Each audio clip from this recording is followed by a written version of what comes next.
اللہ تعالیٰ کے ناموں میں سے ایک نام الہادی، جس کا مطلب کہ ہدایت دینے والا۔ عربک میں ہدیہ کا مطلب گفٹ مین knowledge of deen is a gift from Allah.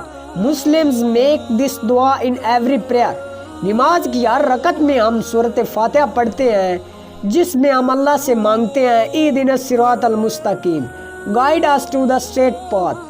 اے اللہ ہمیں سیدھا راستہ دکھا۔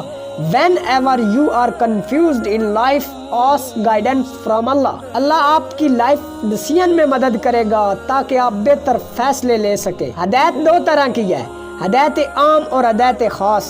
ہدایت عام وہ ہے جس سے اللہ کی ہر مخلوق کو یہ پتہ ہے کہ اسے کیا کرنا ہے، اور ہدایت خاص وہ ہے جو اپنے خاص بندوں کو دیتا ہے۔ دین کی ہدایت، نیکی کی ہدایت، برائی سے بچنے کی ہدایت۔ بے شک ہدایت ایک بہت بڑا تحفہ ہے جو قسمت والوں کو ملتا ہے۔ If Allah has given you the special guidance and made you a Muslim, you are very lucky. Follow us on my YouTube channel, True Motivation.